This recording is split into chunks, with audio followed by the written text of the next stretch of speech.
오늘은 사무엘하 16장 15절부터 17장 23절까지 보겠습니다. 어디 본다고요? 16장에 15절부터 17장에 23절까지 이렇게 보도록 하겠습니다. 앞으로 그 펼쳐지는 그 이야기를 보면은 압살롬 얘기를 하는 것 같기는 한데 잘 보면은요, 결국 무게중심은 다윗에게 있습니다. 압살롬의 반역으로 인해서 이스라엘 전체가 들썩거리고 있는데도 불구하고 압살롬의 언행보다는 그 다윗의 주변 사람들이 어려움을 겪고 있는 다윗을 어떻게 돕고 있는지, 사무엘하 말씀은 온통 거기에 관심이 가 있어요. 그래서 오히려 칼을 휘두르며 반역을 일으켰던 압살롬이 사실 좀 쑥스러워요. 말씀 속에서. 실제 현실에서는 누군가 반역을 일으켰다면 그 사람이 주인공처럼 다뤄지지 않겠습니까? 근데 여긴 그렇지 않아요. 오늘 이야기에는 중요한 조연으로 두 인물이 등장을 하는데요. 다윗이 이 이야기의 중심이긴 하나 오늘 이 두 명에 대한 이해가 좀 있으셔야 돼요. 바로 이 후세라는 사람인데요. 후세. 한번 적어보실래요? 후세. 또 한 사람은 아히도벨이라는 사람입니다. 아히도벨. 보이십니까? 후세와 아히도벨. 이 두 사람의 공통점이 있어요. 두 사람의 공통점은 모두가 다 전략가라는 거예요. 지혜가 있는 사람들이에요. 네. 이제 또 하나의 공통점은, 이건 아주 중요한 공통점인데요. 바로 이 둘 다 다윗의 사람들이었다는 거예요. 또 공통점은 모두가 그런데 다 압살롬에게 투항했다는 거예요. 이것이 공통점이에요. 네. 그럼 차이점은 뭔가? 후세의 경우에는 가짜로 투항했어요. 아히도벨의 경우에는 진짜로 투항했어요. 이제 진짜라는 게 이렇게 좋은 의미가 아닙니다. 이거는 가짜로 투항했고 진짜로 투항했다는 거예요. 근데 한번 생각해 보세요. 압살롬에게 갔는데 가짜로 투항했다는 건 결국 후세는 누구 편이라는 거예요? 다윗이 보냈어요. 다윗의 스파이 노릇을 하러 간 사람이 바로 후세입니다. 이건 본문에 다 나오는 내용들인데 처음에 이걸 조금 알고 시작을 해야 되겠어서 미리 좀 말씀을 드리는 거예요. 그러니까 후세는 결론 다윗 편입니다. 아히도벨은 압살롬 편이에요. 그래서 전략가인데 전략을 내놓을 때 압살롬에 유리하게 내놓는 사람은 아히도벨이고 다윗에 유리하게 내놓는 사람은 후세라고요. 요걸 좀 알고 시작을 하셨으면 좋겠어요. 겉으로 보기에는요, 두 사람 모두가 다 압살롬을 위해서 일하는 것처럼 보여요. 압살롬이 열어놓은 국방회의에도 똑같이 참여하고 그런단 말이에요.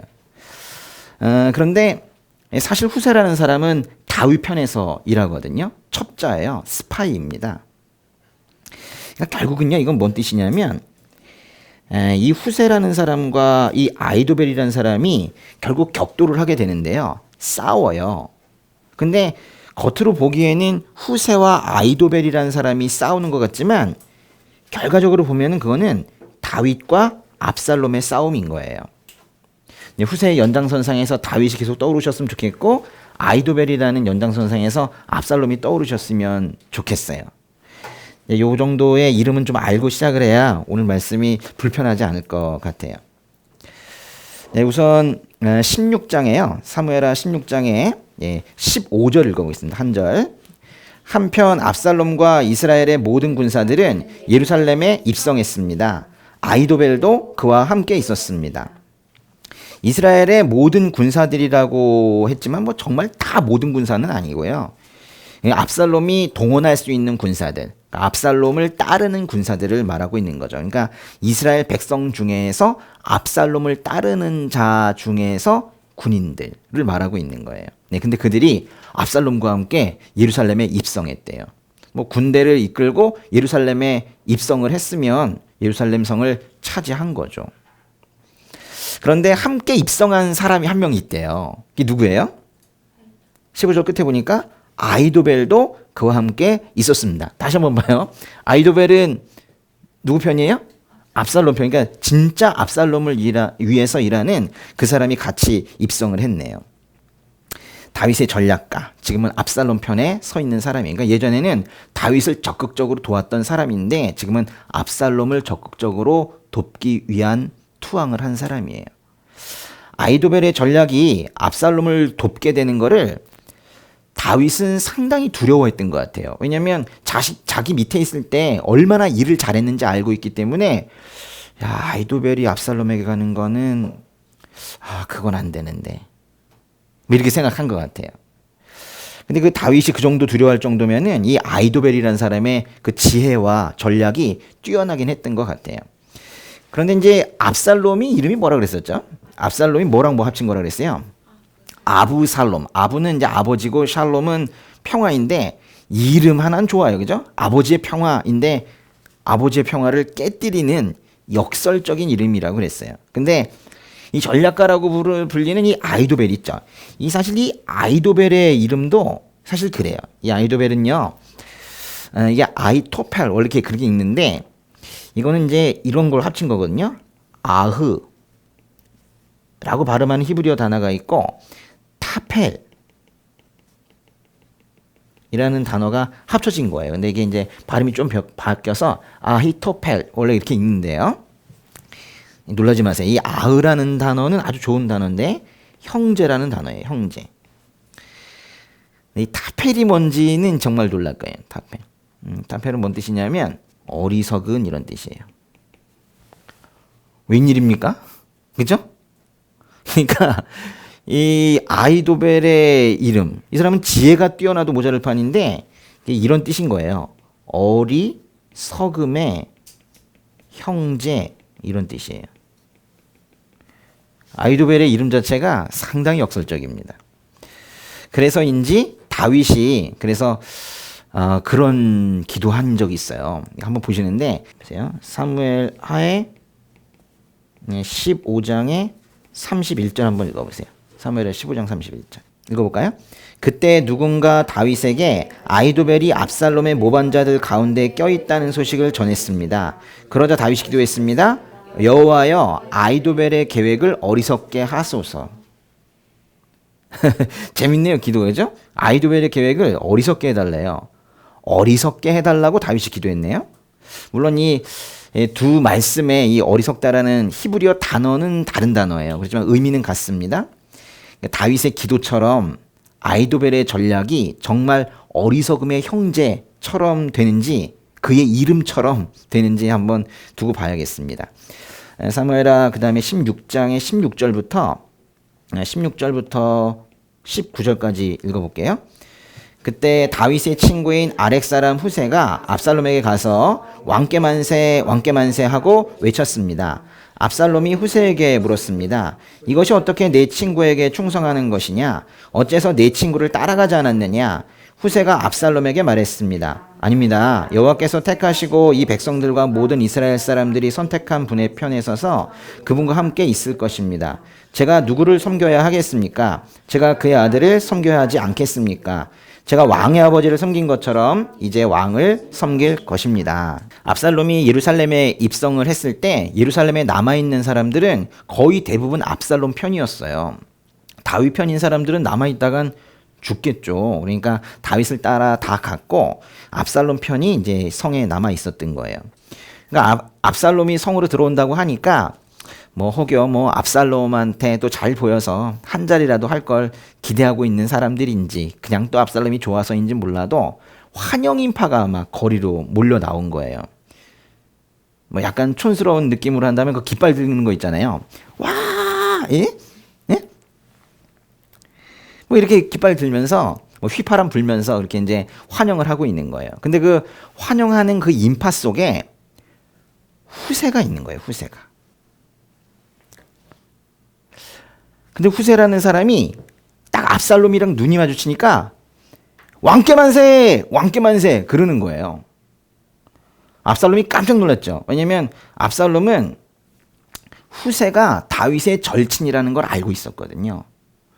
제가 여기 왜 있지? 이런 생각 했을 거예요. 그래서 그 만세를 외치지만 상당히 의심이 되는 겁니다. 그래서 16장의 17절을 보면은 압살롬이 후세에게 물어요.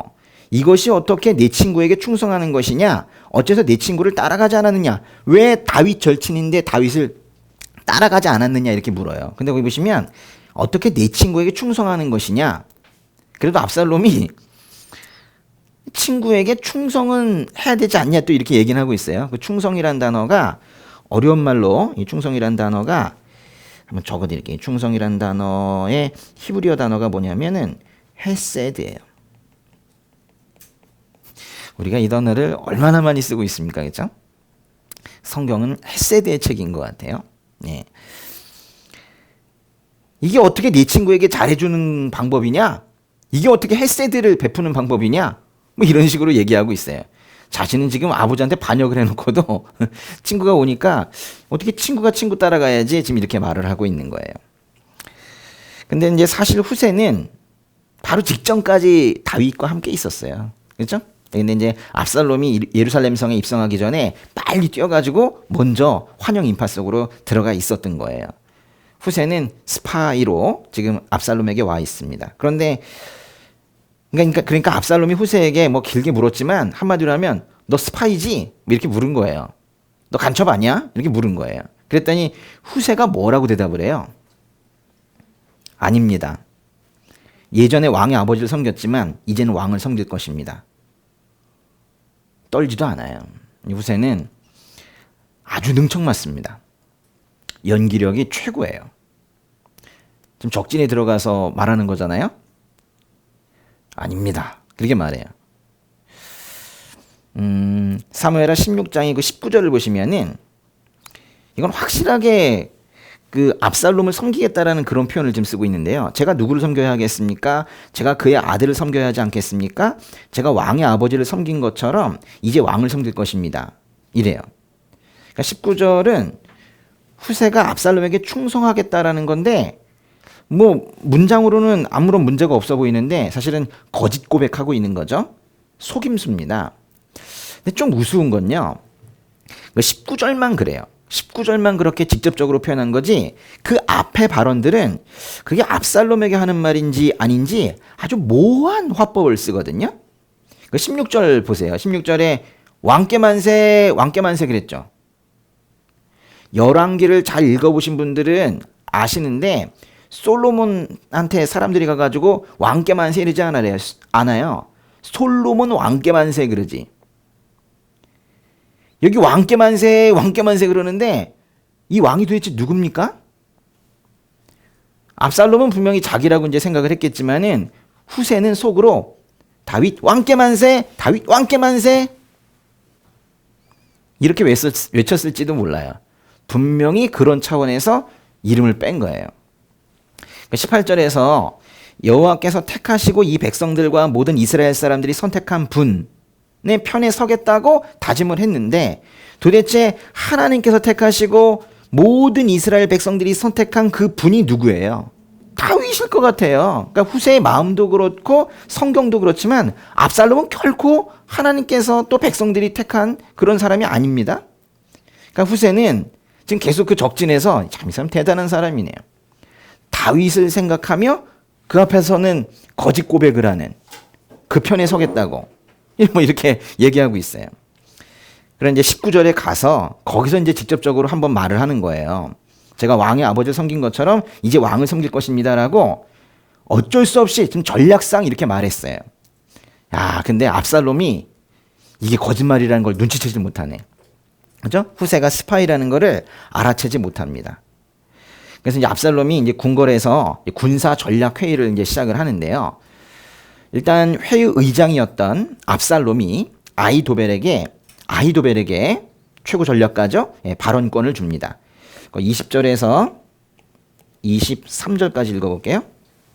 압살롬이 아히도벨에게 말했습니다. 내 계획을 말해보아라. 우리가 어떻게 하면 좋겠느냐?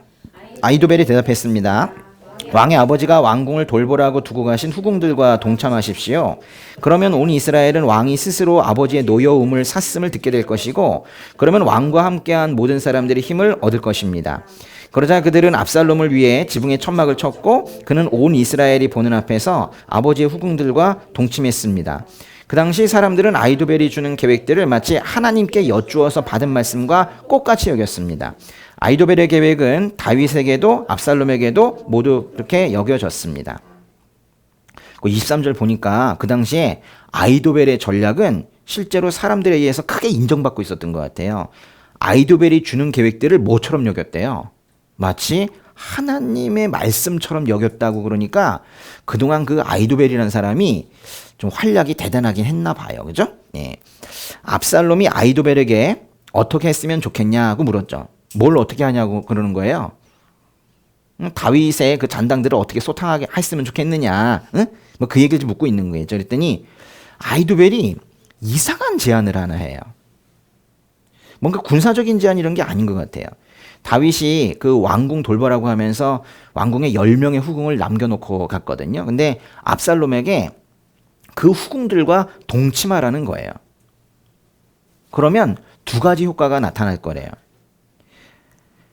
이스라엘 사람들은 압살롬이 스스로 아버지의 노여움을 샀다. 즉, 두 사람은 완전히 결별하고 완전히 원수지간이 되었다는 것을 사람들이 생각하게 될 거라는 거예요. 그러면 이제 압살롬을 따르던 사람들이 오히려 힘을 얻을 거래요. 그냥 아버지랑 친한지 안 친한지 결별했는지 안 했는지 이렇게 모호하게 보이지 말고 확실하게 끊는 모습을 보이라는 거예요. 그러면 다른 사람들이야 뭐 압살롬을 싫어할지 몰라도 압살롬의 추종자들은 더욱더 똘똘 뭉치는 계기가 될 거래요. 또 갈팡질팡하던 사람들이 강자에 붙는 것처럼 또 그렇게 자기 세력을 규합하는데 도움이 될 거라고 얘기를 하는 거예요. 또 압살롬의 이런 행동은요, 지금 다윗 왕을 완전히 무시하는 거잖아요. 응?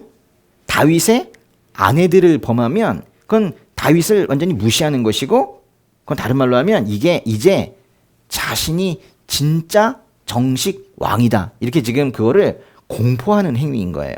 사실 이 당시에는 그렇게 쿠데타로 정권을 잡은 왕이 전 왕의 아내들을 가지는 것으로 새 왕이 정권을 장악했다는 걸 공식적으로 선포하는 그런 어떤 형식이기도 했어요.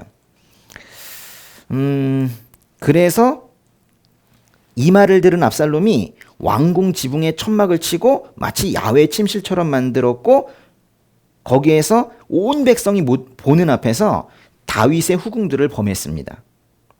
처참한 장면이에요. 근데 이런 방식에 대해서 어떻게 생각하세요? 그 당시에 많은 나라들이 행하고 있던 풍습이니까 그럴 수 있나요? 이건 무슨 뭐 상식적인 수준에서 보더라도 있을 수 없는 일이잖아요. 무엇보다도 이거는 하나님의 법에 어긋나는 행동입니다. 레위기 20장의 11절 보면요, 계모와 성관계를 맺은 사람은 자기 아버지와 성관계를 맺는 것과 같다. 두 사람 모두 죽여야 한다. 그들의 죽음의 책임이 그들에게 있다. 그랬어요. 여긴 지금 계모와 성관계를 맺은 사람이라고 했지만은, 그러니까 아버지의 아내를 말하는 거예요. 그죠? 아버지의 아내와 관계를 맺는 사람들은 그 양쪽을 모두 죽여야 된다라는 거예요. 이 다윗의 후궁은요, 지금 여기서 다윗의 후궁이라고 했지만 사실 압살롬의 어머니 위치에 있는 사람들 아니에요? 그렇잖아요. 지금 이게 다른 여인도 아니고 어머니들을 지금 그래 범하고 있는 거잖아요. 그러니까 이건 그게 뭐 왕권을 탈취한 상징이건 아니건 간에 하나님의 법에 따라 사형에 처해져야 되는 그런 죄를 지금 압살롬이 짓고 있는 거예요.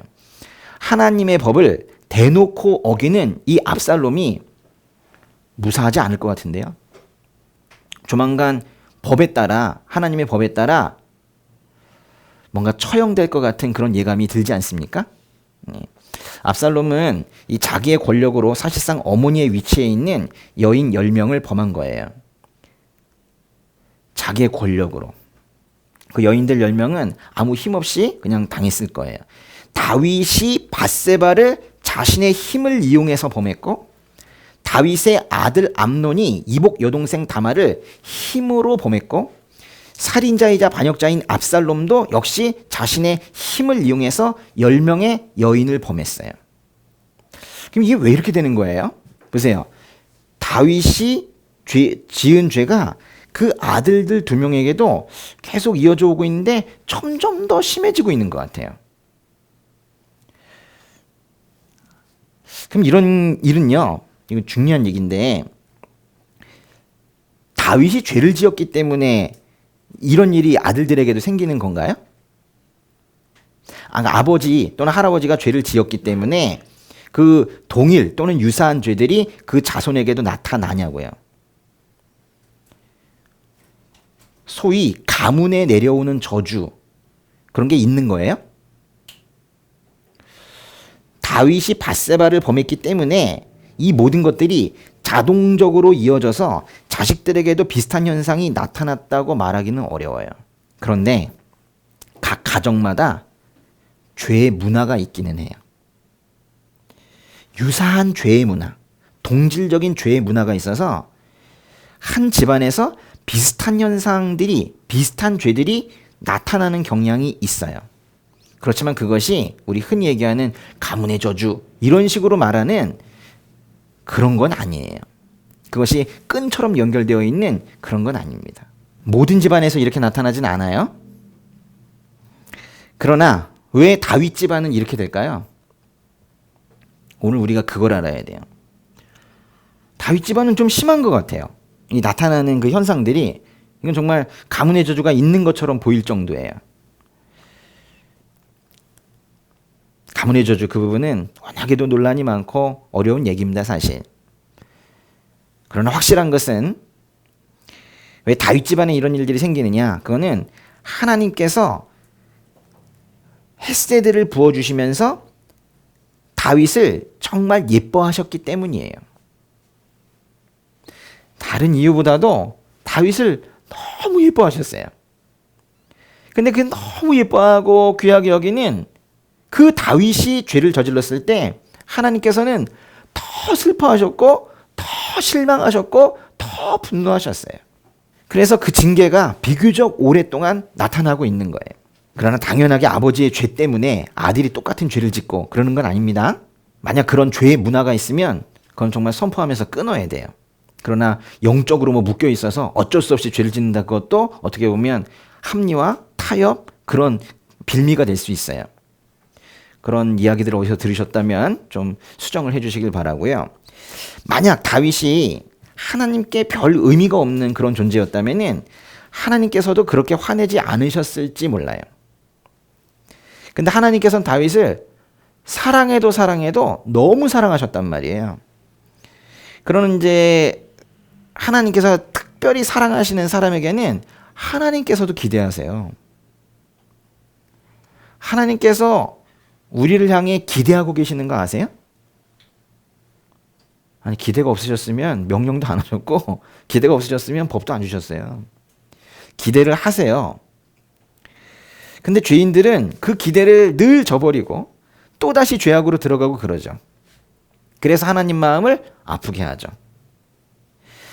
그러니까 자신이 하나님의 사랑을 특별히 좀 많이 받고 있다, 이렇게 생각하시는 분들 있으세요? 그런 분들은 죄 짓지 마세요. 네? 자신이 특별히 하나님의 사랑을 많이 받고 있다라고 이제 생각하시는 분들은 죄 짓지 마세요. 하나님은 자녀의 악행에 대해서 슬퍼하세요. 사랑하시는 그 하나님께서 사랑하시는 그 자녀가 죄를 저질렀을 때 특별히 슬퍼하세요. 그러니까 지금 드리는 말씀은 죄를 용서받은 분들에게 특별히 드리는 말씀이었던 거예요. 그렇죠? 죄를 용서받은 사람들에게 특별히 드리는 말씀이었습니다. 예.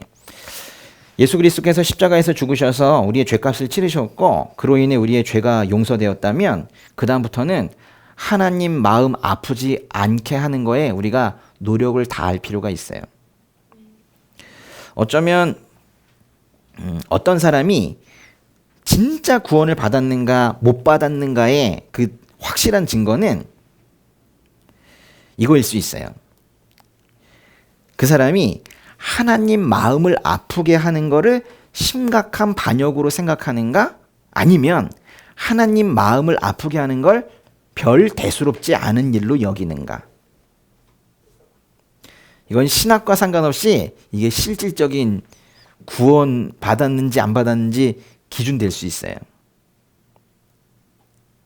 왜냐하면 하나님께서 한번 죄를 용서하신 이후에 그때 용서하셨다는 건 과거의 죄와 미래의 죄까지 모두 그 존재적인 것을 다 용서하셨다는 건데, 나 어차피 구원받았으니까 그 다음에 죄 짓는 것도 뭐 어차피 구원받았으니까 이러면서 구원받은 그 어떤 열매, 성과 이런 거에 집착을 해서 그 다음에 구원받은 이후에 짓는 죄로 인해서 하나님 마음 아프게 하는 것에 대해서 크게 개의치 않는다면 정말로 구원받은 인생인지에 대해서 한번 생각해 볼 필요가 있다라는 거예요. 아이 뭐 구원받았으면 됐지 하나님 마음 좀 아픈 거 뭐 만약에 이렇게 얘기한다면 정말 다시 시작해야 될 것 같아요. 하나님께서는 다윗의 이 대놓고 이 저지른 악에 대해서 다윗을 어떻게 질책을 하셨는지 한번 우리 이전 거 돌아가서 한번 볼게요. 이 밧세바 사건 이후에요. 사무엘하 12장에서 나단 예언자를 통해서 다윗을 크게 질책을 하세요. 사무엘하 12장에 11절부터 12절 2절 한번 읽어보겠습니다. 여호와께서 말씀하십니다. 내가 내 집에서 너를 대적하는 악을 일으키겠다. 내가 바로 내 눈앞에서 내 아내들을 데려다가 내 이웃에게 줄 것이니 그가 밝은 대낮에 내 아내들을 욕보일 것이다. 너는 아무도 모르게 그 짓을 했지만 나는 대낮에 온 이스라엘이 보는 눈앞에서 그렇게 할 것이다. 너무 정확해서 두렵습니다. 그렇죠? 압살롬은 자기도 모르게 하나님께서 나단 예언자를 통해 다윗에게 주신 예언을 이루어가고 있어요. 아마 이게 예언이 이루어지는지 모르고 하고 있는 행동일 거예요. 그러니까요, 예언의 성취가 모두 기쁜 건 아니네요. 가끔 이렇게 슬픈 예언의 성취도 있는 거예요. 사실 이런 부분들은요, 사실 이제 말씀을 제가 읽고 또 가르치는 이유는 복음을 전하기 위해서 아닙니까? 그래서 뭐 이 지명에 사람 이름에 이런 것들 연구하고 지나갔을 때 사실 복음을 발견하지 못하면 전 좀 힘들어 하거든요. 네, 근데 그래서 말씀 묵상을 깊이 하려고 합니다. 근데 말씀 묵상을 깊이 하면 오히려 마음이 아주 힘들어질 때가 있어요. 특별히 오늘과 같은 이런 이야기들 있잖아요. 그래서 이제 너무 그 고통스러울 때 묵상 그만할까? 뭐 이런 생각을 할 때가 있어요. 그래서 이제 결국 하긴 하는데요. 가르쳐 드려야 한다.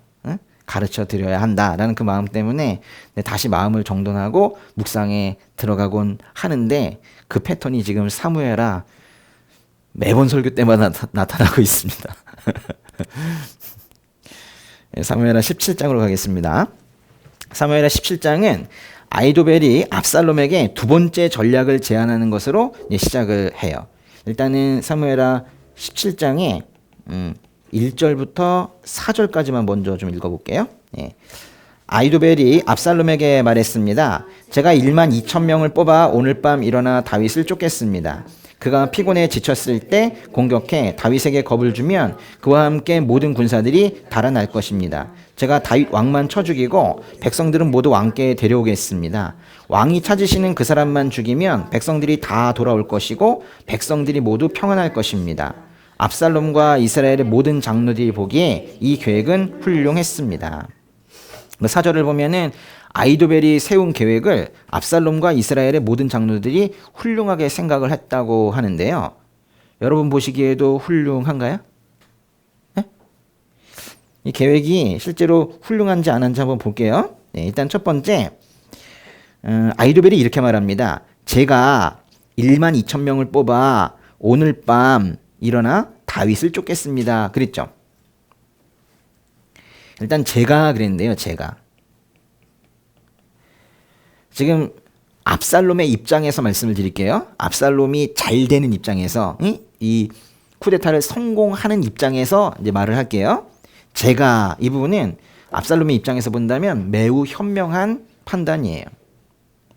그러니까 아히도벨이 자기가 하겠다는 거예요. 아무리 압살롬이 패륜아라 할지라도 어떻게 아버지를 직접 죽이겠어요.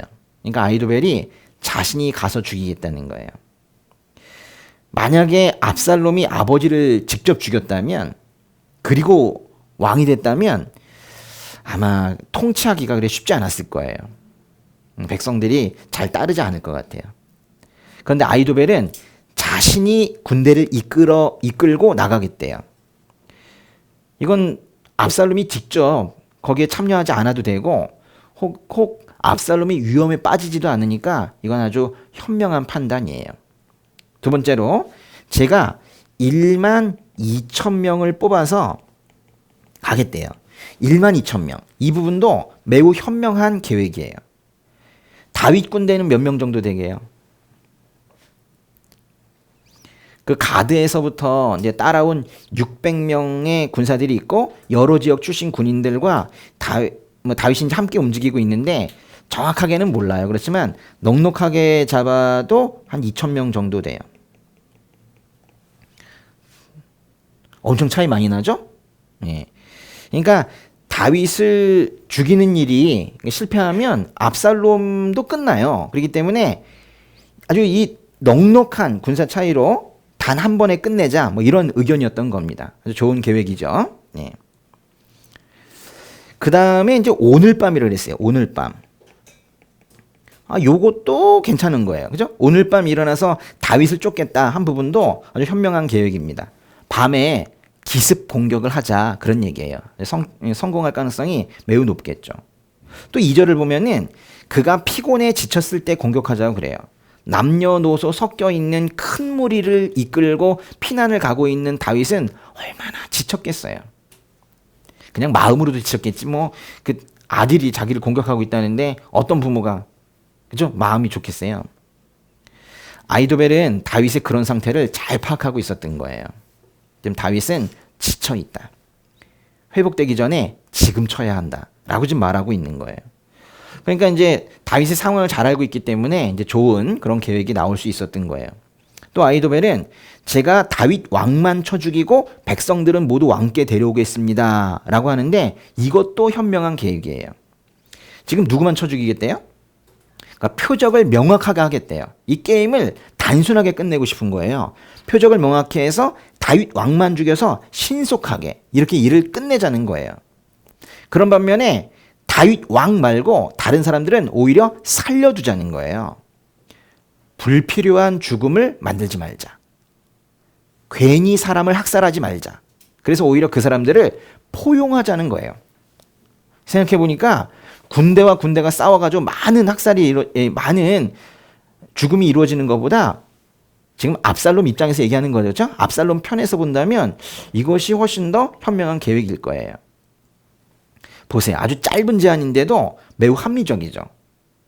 아히도벨이 세운 계획 그대로 만약에 실행이 되잖아요.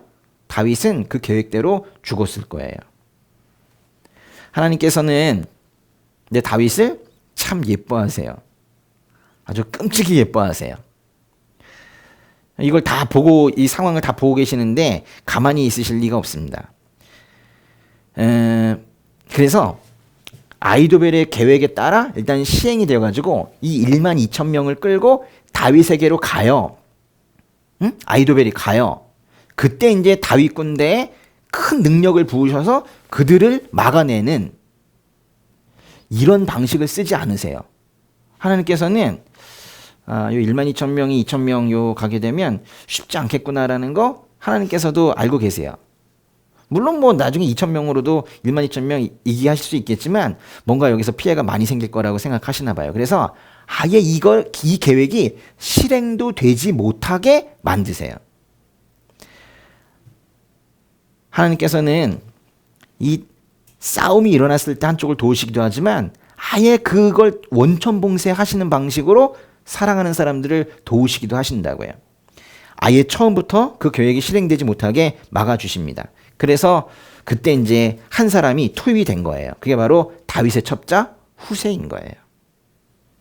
하나님께서는 압살롬에게 후세의 계획도 듣고 싶다라는 마음을 불어넣어 주셨어요. 만약에 후세의 의견을 듣고 싶다라는 마음을 압살롬에게 넣어주지 않으셨다면 압살롬은 후세를 부르지 않았어요. 하나님께서는 기회를 만드시는 분이세요. 기회를 만드시는 하나님이세요. 돌파구를 만드는 하나님이세요. 기회를 만드시고 돌파구를 만드시는 분은 하나님이세요. 기도하세요. 사무엘하 17장에 5절부터 10절까지 같이 읽겠습니다. 그러나 압살롬은 아렉 사람 후세를 불러 그의 계획도 들어보자고 했습니다. 후세가 들어오자 압살롬이 말했습니다. 아히도벨이 이러이러한 계획을 세웠다. 그가 말한 대로 하는 것이 좋겠느냐? 그렇지 않다면 내 의견을 말해보아라.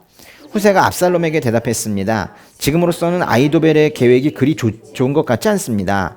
왕의 아버지와 그 군사들을 아실 것입니다. 그들은 용사들인데다가 산악기로는 새끼를 빼앗긴 들군과 같습니다. 게다가 왕의 아버지는 백전노장이니 백성들과 함께 진영에 있지 않고 지금쯤 아마 동굴이나 어디 다른 곳에 숨어 있을 것입니다.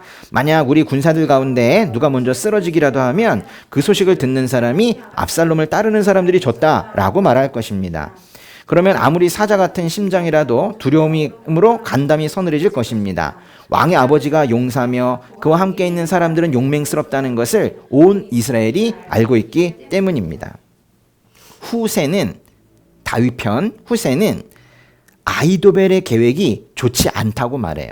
후세는 아히도벨의 계획을 듣고 사실은 깜짝 놀랐어요. 대단한 계획이다. 그렇지만은 아무렇지도 않은 듯 태연하게 압살롬 앞에 가서 반대 의견을 내놓습니다. 후세는요, 이 후세라는 사람은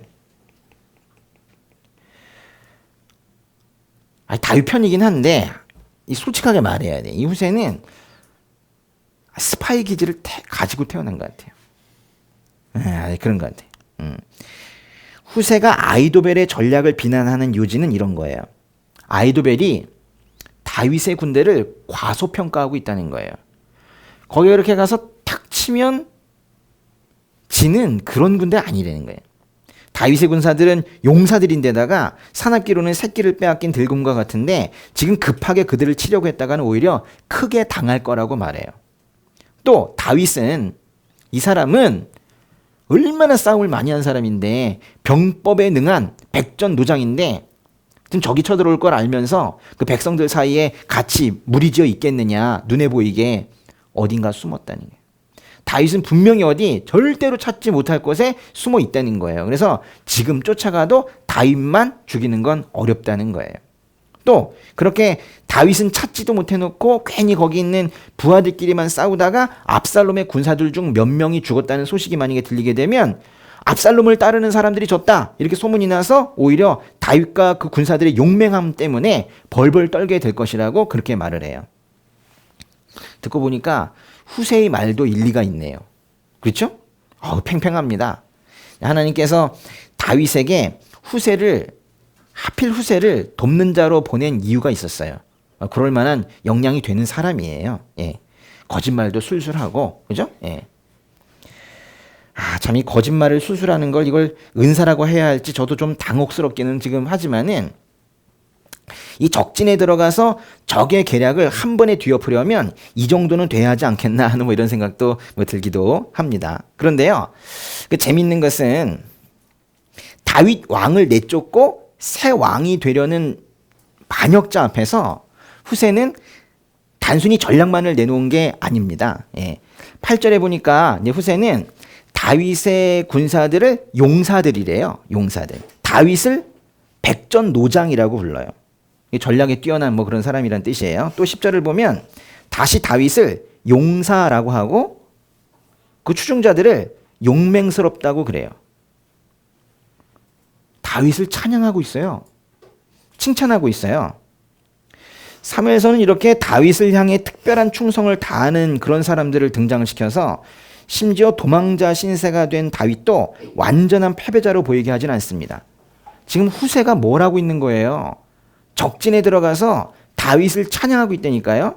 슬쩍 아히도벨의 전략이 잘못됐다고 말하면서 중간중간에 다윗과 다윗의 부하들이 용사이며 용맹스럽다고 찬양하고 칭찬 일색이잖아요.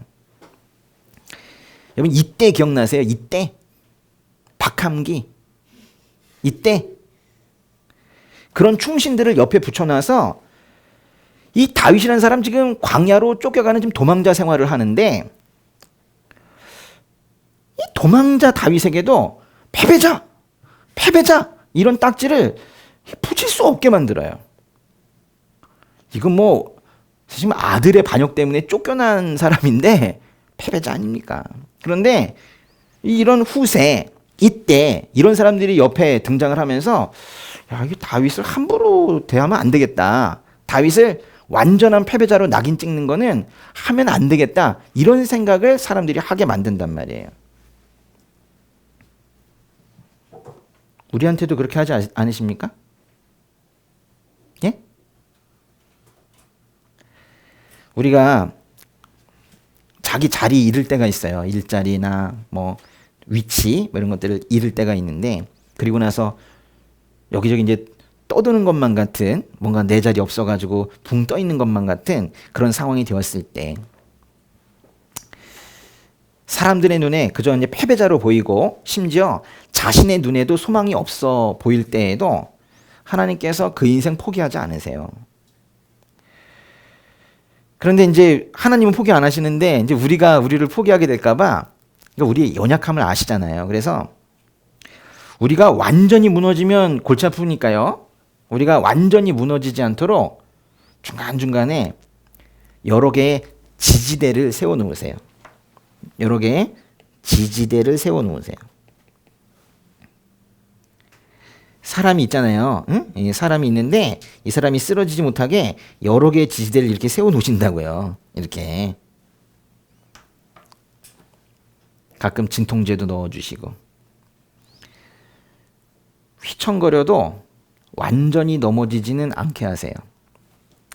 우리가 이 부분을 같이 한번 고백했으면 좋겠어요. 시편의 37편 24절 한번 펴보세요. 읽어볼까요? 그는 넘어지더라도 아주 엎어지지 않을 것입니다. 여호와께서 그 손으로 붙잡아 주시기 때문입니다. 한 번만 더 읽어보겠습니다.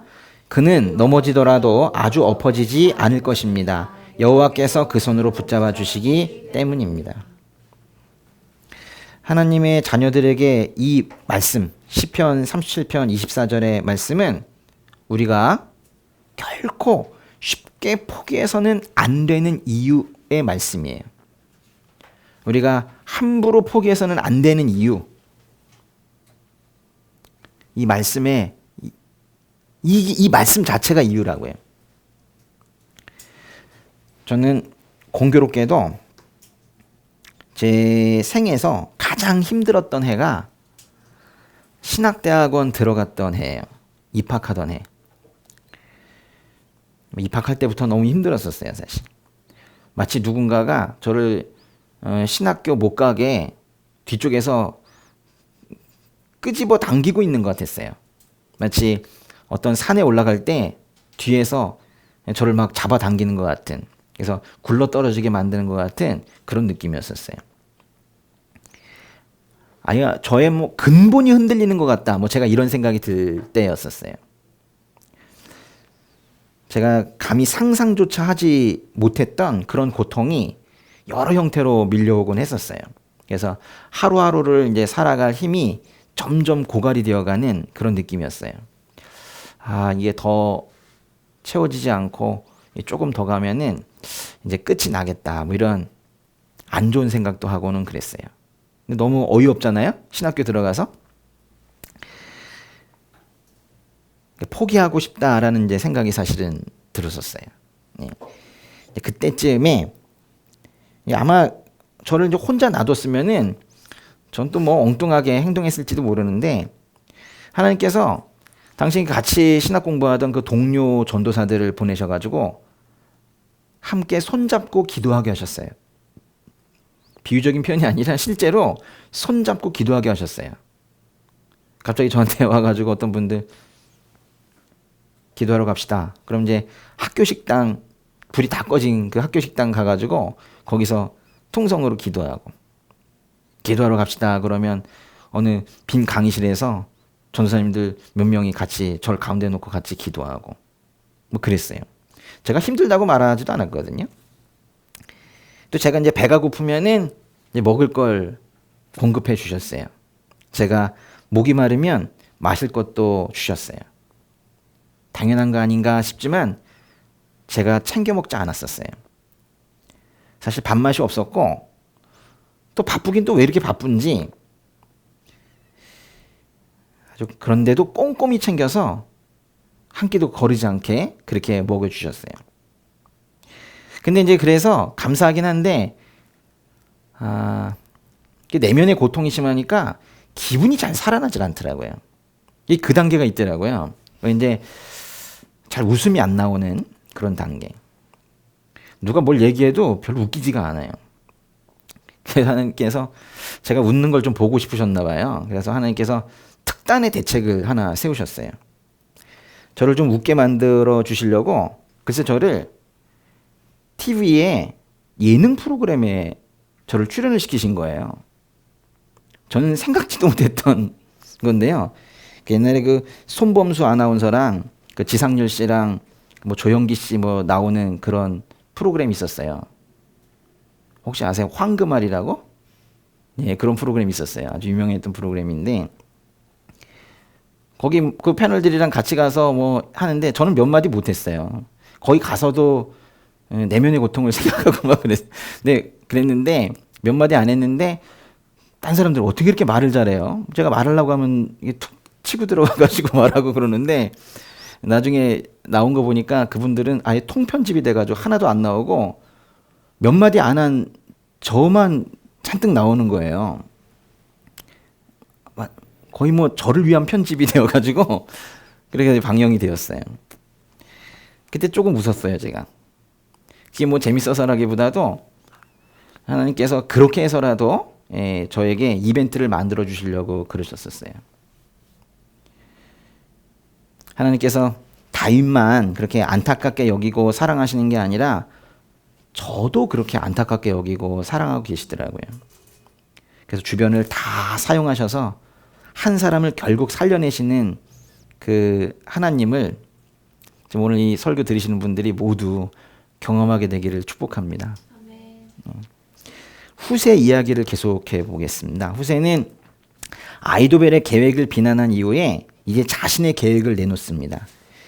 거기에 17장이죠 벌써 11절부터 14절까지 읽어보겠습니다. 그래서 제가 왕께 드리는 계획은 이렇습니다. 단에서부터 브엘세바에 이르기까지 바다의 모래알같이 수많은 온 이스라엘이 왕 앞에 모이도록 해 왕께서 직접 싸움터에 나가시는 것입니다. 그리하여 우리가 다윗을 찾을 만한 곳에서 그를 치는 것입니다. 마치 온 땅에 이슬이 떨어지는 것처럼 다윗을 덮치는 것입니다.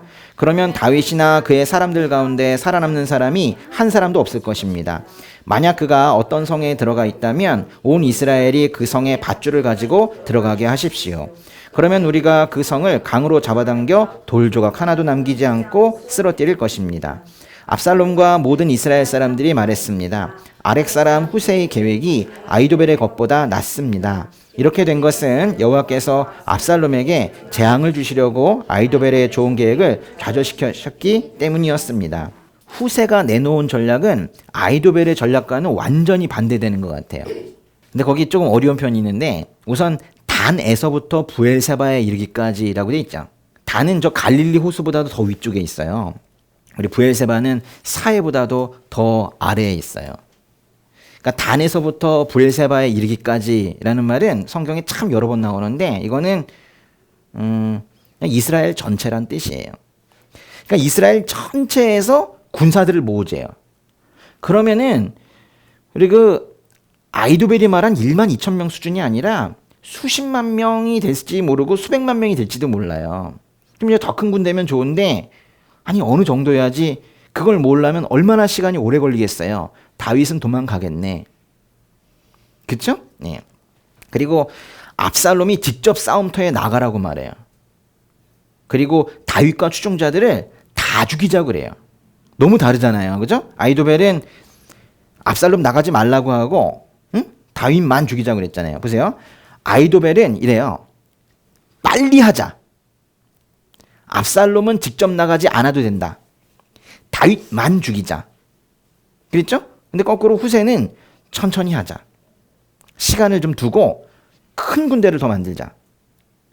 압살롬이 직접 나가야 된다. 그리고 다윗과 그의 부하들을 다 죽이자. 뭐 이런 거예요. 너무 다르죠? 후세는 압살롬이 천천히 움직여야 된다고 하는데 다윗이 피할 시간을 주자는 거죠.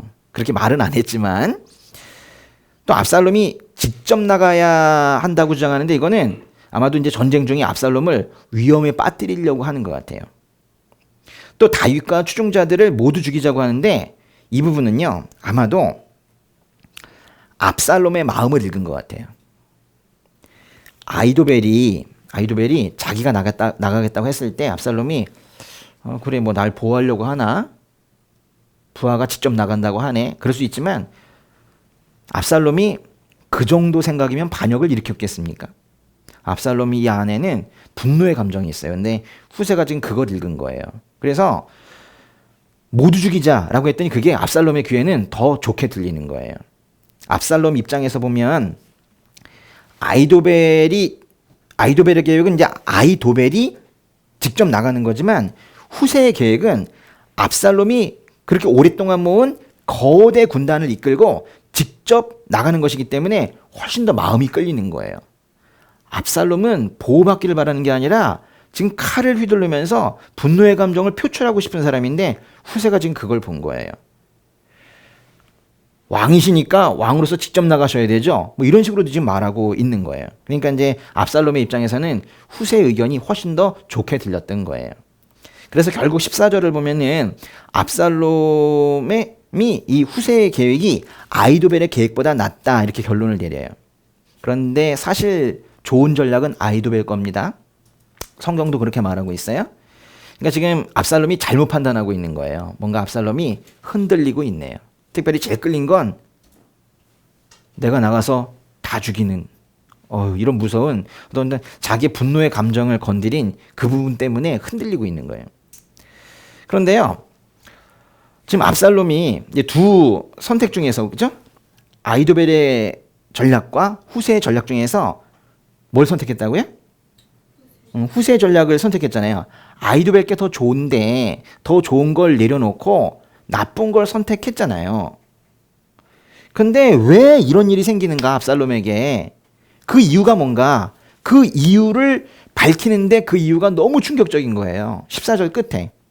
이렇게 된 것은 읽어보세요. 이렇게 된 것은 여호와께서 압살롬에게 재앙을 주시려고 아이도벨의 좋은 계획을 좌절시켰기 때문이었습니다. 하나님께서 그렇게 하셨다는 거예요. 압살롬이 두 전략 중에서 하나를 선택을 할 때 하나님께서 개입하신 거예요. 아주 중요한 순간에 결코 타이밍 늦지 않게 이땐 지금 사람을 누구를 뭐 활용할 수도 없는 거예요. 요때 딱 개입하신 거예요. 보이지 않는 힘이 압살롬으로 하여금 아이도벨의 계획을 어리석은 거야 라고 생각하게 만든 거예요. 사실 그렇지 않은데 그렇게 만든 거예요. 아이도벨의 계획을 어리석게 해달라는 다윗의 기도가 응답이 됐습니다. 참 놀랍죠? 예. 사실 후세는 좀 속임수 쓰고 있는 건데 하나님께서는 지금 이런 장면에서만큼은 후세를 탓하지는 않아요. 그럼 이제 하나님께서 악을 방조하신 분인가? 여기서는 지금 그런 논의도 하지 않습니다. 이 사무엘서는요, 후세가 잘했다고도 말하지 않고 잘못했다고도 말하지 않아요. 별 관심이 없어요. 압살롬에게 재앙을 주시려고 아이도벨의 좋은 계획을 좌절시켰다고 그래요. 후세의 속임수에 대해서도 말씀 안 하시고 아이도벨은 절망하게 하시고 압살롬에게는 재앙을 주시려고 해요. 하나님께서 왜 이러시는 거예요? 지금 등장이 압살롬, 후세, 아이도벨 등등등등 이렇게 하고 있지만은 이 상황을 한마디로 정리하면 이런 거예요.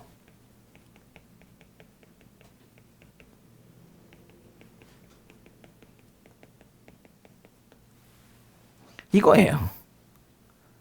지금 뭐 다른 인물들이 잔뜩 나오는 것 같은데 결국 이 모든 것이 하나님이 다윗 편이라는 얘기예요. 근데 제가 오늘 좀 만든 말이에요. 이 자리에 이렇게 넣으면 좋겠어요. 심하게 다윗 편이에요.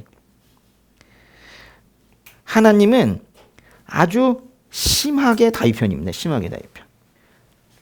심하게가 싫으신 분들은 완전 지분, 완전 다윗 편, 응? 오직 다윗 편, 응? 전지전능하신 하나님이셔서 저 땅속까지, 저 우주 끝까지 다 보실 수 있는 그런 분이신데 이 상황에서만큼은 하나님의 시야가 좁아져서 다윗만 보고 계시는 것 같아요. 다 보실 수 있는 분인데 다윗만 보고 계시는 것 같다고요. 보세요. 압살롬은 아히도벨이라는 이스라엘의 최고 전략가를 데리고도 다윗을 무너뜨리지 못해요. 심지어 예루살렘 성을 차지했어도 이것도 오래가지 못해요. 왜냐하면 하나님은 심하게 다윗 편이시기 때문에 그래요. 이런 어떤 집중적인 사랑, 그죠? 다윗만 사랑하세요. 이런 어떤 집중된 사랑, 아주 몰입도가 높은 그런 사랑, 아주 진한 사랑, 이것이 딱 요 사건 있고 나서 한 1000년 정도 있다가 또 한 번 나타나요. 하나님은 심하게 또 예수 편이세요.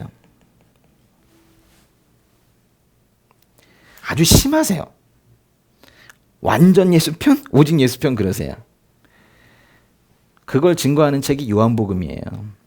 요한복음을 보면 하나님은 예수님만 사랑하시는 것 같아요. 1순위. 근데요, 더 놀라운 건 뭐냐면 만약에 죄인이 예수 십자가를 믿어서 그 예수님의 형제 자매가 되면 심하게 예수 편이라는 이 공식이 그 형제 자매들에게도 적용이 되는 거예요. 하나님께서는 이렇게 당신의 사랑하는 자녀들 각각을 한 사람 한 사람을 그렇게 대하세요. 그래서 여기를 조금 더 쓸 수도 있겠는데요. 이렇게 한번 적어볼게요. 그러니까 이게 세 가지가 다 되는 거예요. 하나님은 다윗 편이라는 말도 되고 하나님은 심하게 예수 편도 되는데 또 하나는 하나님은 심하게 예수 믿는 자들 편 이렇게 해도 되는 거예요. 이 세 개가 다 맞다는 걸 여러분이 꼭 아셔야 돼. 예? 요거 하나, 예? 둘, 셋. 예. 제가 수업할 때 이렇게 해요. 요 세 개가 다 맞습니다. 그리고 그 얘기를 하고 싶은 책이 성경인 거예요. 하나님께서는 이렇게 당신의 사랑하는 자녀들 각각을 아주 심하게 편드세요. 하나님은 심하게 예수 믿는 자들 편이십니다. 아멘? 예. 오늘 이거 머릿속에 넣고 가셔야 돼. 예. 앞으로의 이야기도 계속 그렇습니다. 예. 하나님은 심하게 다윗 편이세요. 심하게 다윗 편이셨던 하나님은 예수 편이고 그 하나님의 아들을 믿는 사람들의 편이기도 하다는 걸 꼭 알아주세요. 예. 그런 반면에 우리가 시편 하나를 고백할 수밖에 없는 것 같아요. 시편의 118편의 6절부터 7절까지를 같이 한번 읽어봐야 되겠습니다. 크게 한번 읽어보겠습니다. 여호와께서 내 편이시니 내가 두려워하지 않겠습니다. 사람이 내게 어떻게 하겠습니까? 여호와께서 내 편이 돼 나를 도와주시니 나를 미워하는 사람들은 내가 바라던 대로 될 것입니다. 이것도 다시 한번 읽을게요. 여호와께서 내 편이시니 내가 두려워하지 않겠습니다. 사람이 내게 어떻게 하겠습니까?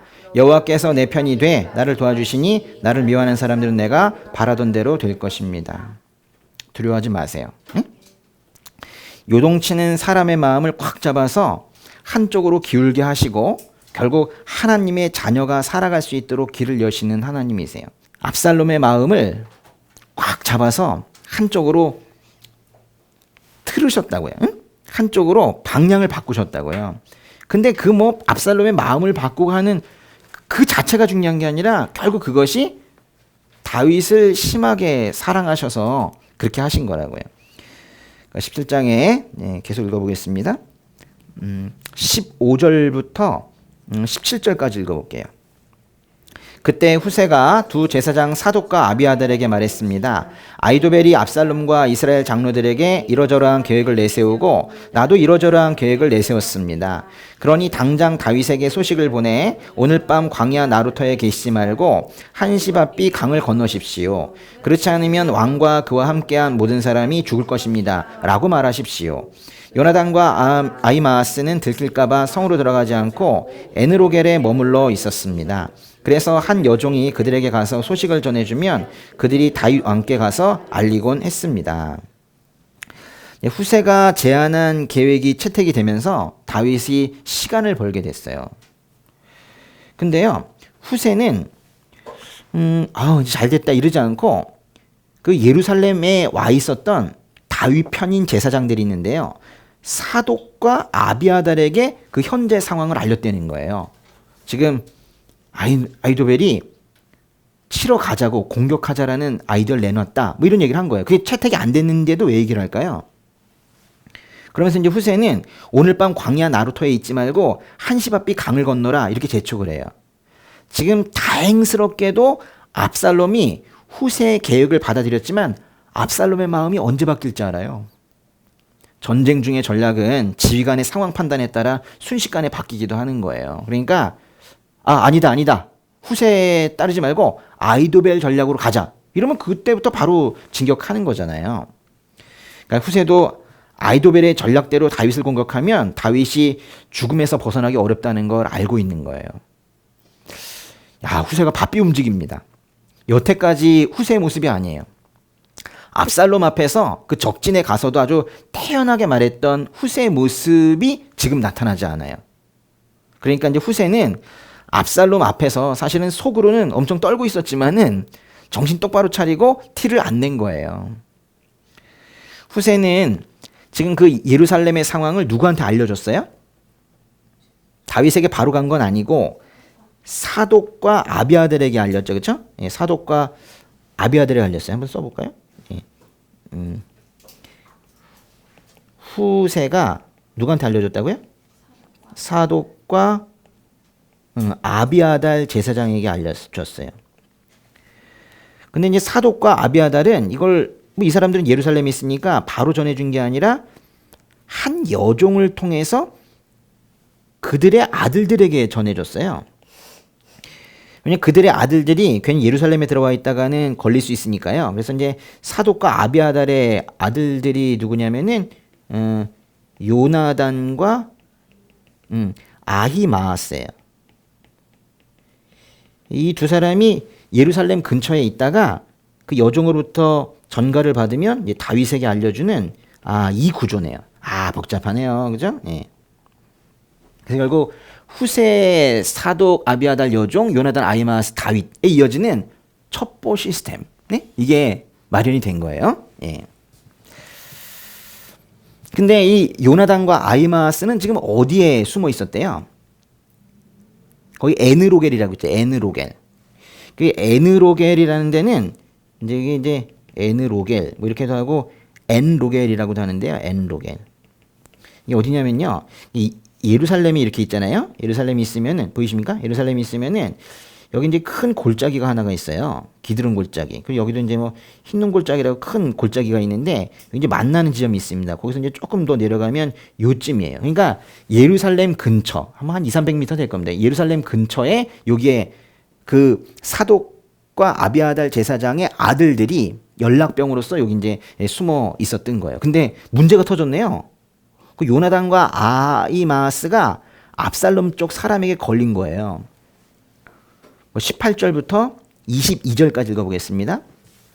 그러나 한 젊은이가 그들을 보고 압살롬에게 일러 바쳤습니다. 그러자 그 두 사람은 재빨리 그곳을 떠나 바후림에 있는 어떤 사람의 집으로 갔습니다. 그 집 마당에 우물이 하나 있어서 그들은 그 속에 내려가 있었습니다. 그러자 그의 아내가 우물 뚜껑을 가져다가 우물을 막고 그 위에 곡식을 널어 놓아서 아무도 알지 못하게 했습니다. 압살롬의 사람들이 그 집 여자에게 와서 물었습니다. 아히마아스와 요나단이 어디 있느냐? 그 여자가 그들에게 대답했습니다. 그들은 시내를 건너갔습니다. 그 사람들은 사방으로 찾아보았으나 결국 찾지 못하고 예루살렘으로 돌아갔습니다. 그 사람들이 가고 난 뒤 그 두 사람은 우물에서 기어나와 다윗 왕께 달려가 그 말을 전했습니다. 일어나 빨리 강을 건너십시오. 아히도벨이 이러이러한 계획을 냈답니다. 그리하여 다윗과 그와 함께 있던 모든 사람들은 일어나 요단강을 건넜습니다. 동틀 무렵까지 요단강을 건너지 못한 사람은 아무도 없었습니다. 그 두 청년들, 이 동네가 아니고 바울임이란 다른 곳에 가서 어떤 집에 우물에 숨었는데 그 집의 아내가 이 두 청년을 숨겨주었다, 뭐 이런 얘기인데요. 이거 여기랑은 뭐 상관없지만 이 비슷한 얘기가 어디 있지 않습니까? 두 명의 정탐꾼을 뭐 이렇게 숨겨줬다 주고 어디 나와요? 그 여호수아서에 여리고에 사는 라합 알아요? 라합? 오늘 거기도 읽고 싶어지겠네요. 또 괜히 얘기해가지고 그죠?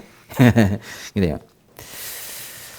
두 사람이 재빨리 그래서 여기서 걸리니까 바울임이라는 곳으로 갔어요. 제가 근데 바울임을 왜 그려드리지 않냐면 바울임이 이제 이쪽에 있다고 얘기하는 사람도 있고 바울임이 이 밑에 한 1km 정도 더 내려가서 있다고 얘기하는 사람도 있고 한데요.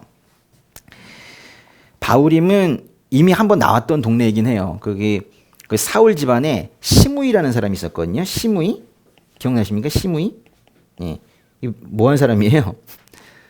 다윗에게 저주를 퍼부었던 그 사람인데 그 사람이 살고 있는 동네입니다. 근데 두 사람이 바울임에 있는 이제 어떤 그 집에 그 우물에 가 있는 거예요. 우물에. 그죠? 우물에.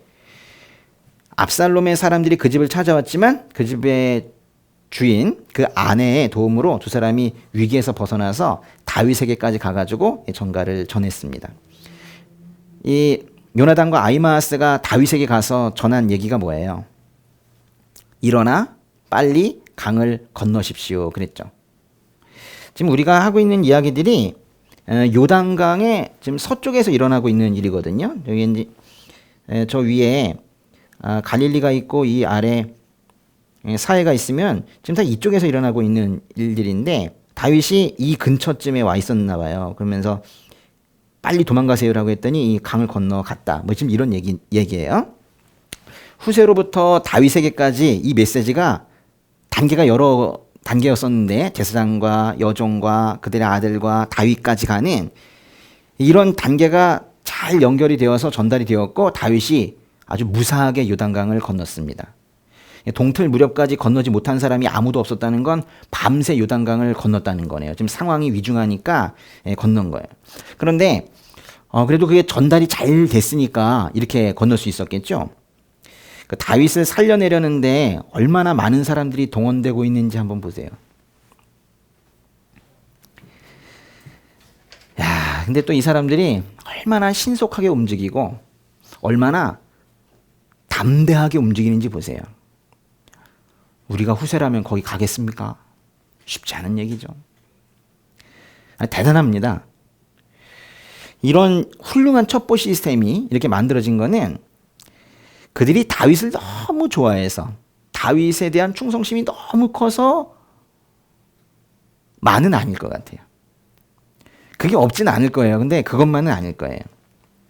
지금 이렇게 여러 단계마다 이어지고 강을 건너세요, 도망가세요라는 하다못해 이 첩보 시스템 하나만으로도 이게 제대로 되려면 각 단계마다 하나님께서 각각 손을 대셔야 돼요. 하나님께서 큰 그림 그려 놓으시고 한번 잘해봐봐. 구체적인 건 너의 몫이니까 이러지 않으세요.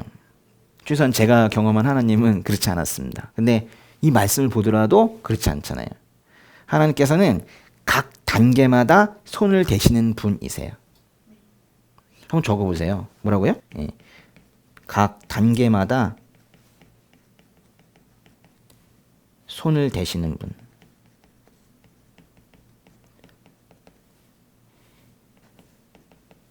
이거를요, 한마디로 어떻게 표현할 수 있냐면요, 이거를 섬세하신 분, 이렇게도 말할 수 있는 거예요.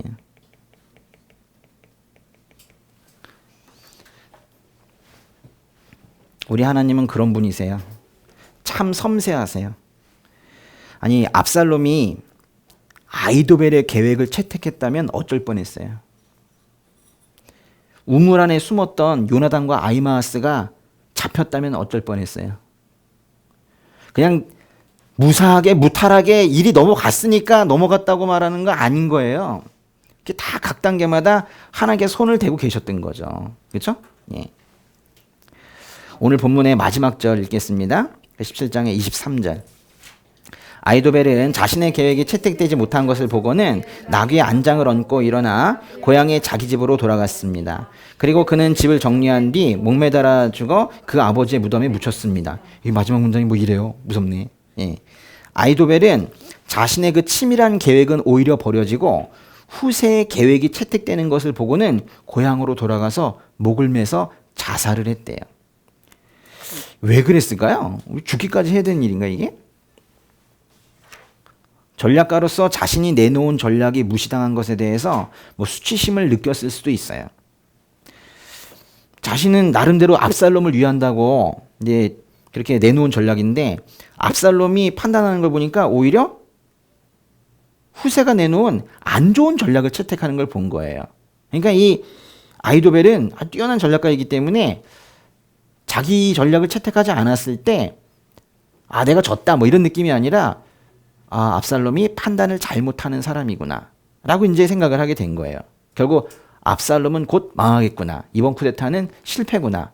나도 끝이구나. 뭐 이런 생각도 했을 거예요. 뛰어난 전략가이기 때문에 미래가 더 잘 보였던 거예요. 아이도벨은 단순히 어떤 게임에서 졌다고 자살한 게 아니에요. 압살롬의 행동을 보면서 아이도벨은 다윗이 살아 돌아와서 다시 왕의 자리를 차지할 걸 확신했어요.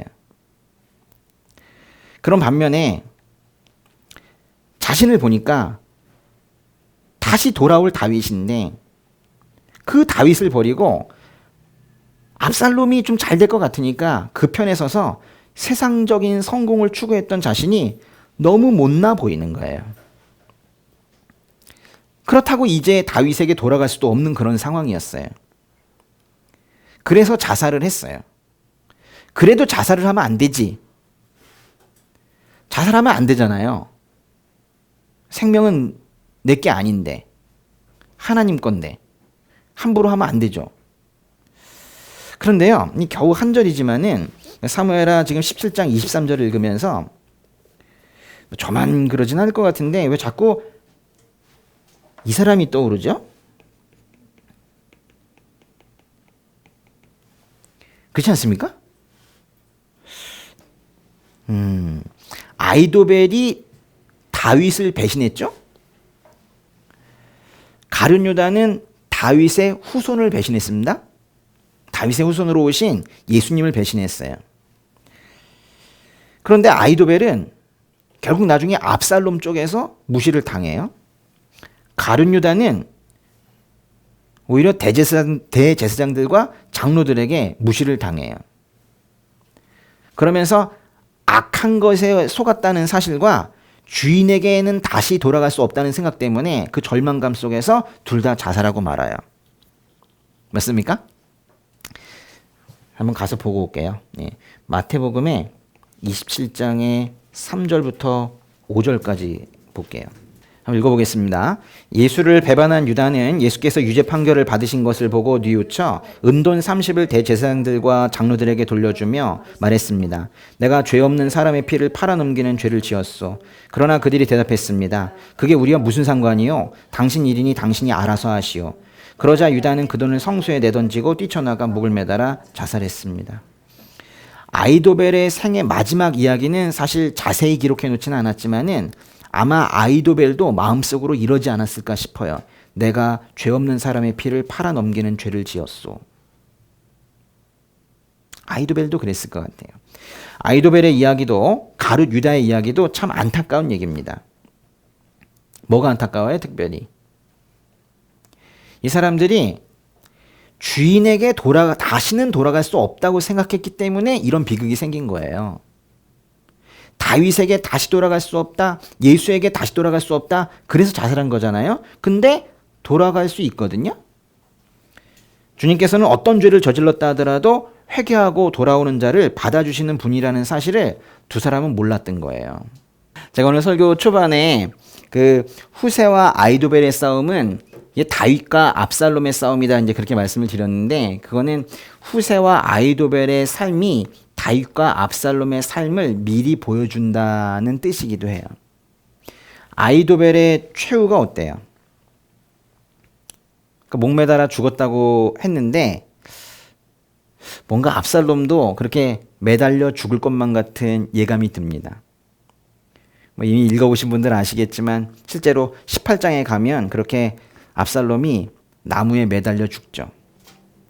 왜 죽었습니까? 압살롬 왜 죽어요? 아히도벨 왜 죽어요? 이 두 사람 왜 비슷하게 매달려 죽어요? 제가 무섭게 말해볼까요? 죗값을 치른 겁니다.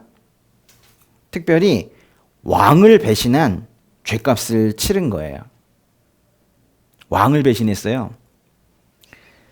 영적으로 보면 만왕의 왕이신 하나님을 배신한 죗값. 그것을 배신한 죄인들은 그러니까 사무엘하의 이 역사적인 사실 전개대로 따라간다면 하나님을 배신했다면 그 죄값을 치르기 위해서는 그 죄인들은 모두 이 말씀 그대로 따라간다면 매달려 죽어야 되네요. 그렇죠? 참 이상하죠? 분명히 죄인들이 그렇게 하나님께 반역적인 행동을 했는데 그 반역적인 행동을 한 죄인들은 버젓이 살아있고 오히려 그 죄값을 치르기 위해서 다른 분이 매달려서 돌아가셨단 말이에요. 다른 분이 십자가에서 매달려서 돌아가셨단 말이에요. 참 이상한 거예요. 아히도벨이 목 매달려 죽고 압살롬이 매달려 죽고 죄값을 치른 거예요. 왕을 배신한 죄값을 자신들이 직접 치른 거라고요. 근데 왜 이 시대의 죄인들은 자기 죄값을 직접 치르지 않고 다른 분이 그 값을 치르시냐고요. 인과응보의 원리에 맞지가 않잖아요. 이 두 사람의 삶을 보면 인과응보의 원리에 맞아요. 그렇죠? 잘못한 사람이 뭐 매달려 죽는 거예요. 죄인은 용서받고 죄 없으신 분은 오히려 죄를 모두 떠안고 십자가에서 죽으셨는데요. 인과응보의 원리가 만약에 우리에게 그대로 적용이 됐다면 우리는 삶에 소망이 없습니다. 매달려 죽은 그 아히도벨과 그 압살롬의 최후를 보면서 왜 우리는 매달리지 않는가? 이걸 생각해야 돼요. 왜 우리는 우리와 같은 이런 극한 죄인에게 십자가가 사랑이 된다고 말하는지, 왜 우리 같은 인생에게 십자가가 헤세드라고 말하는지 그거를 깊이 생각하는 그런 시간이 되시기를 바랍니다. 오늘은 우리가 심하게 다윗 편을 드는 하나님 이야기를 했었는데 사실 오늘 다윗이 직접 말하거나 한 부분은 거의 없죠. 다른 사람들이 오고 가고 말하고 하는 그 가운데에도 여전히 시선은 다윗에게 있고 예수에게 있고 예수 믿는 자들에게 있는 거예요. 심하게 다윗 편, 심하게 예수 편, 심하게 예수 믿는 자들 편이신 하나님을 꼭 기억해 주시기 바랍니다. 네, 기도하겠습니다.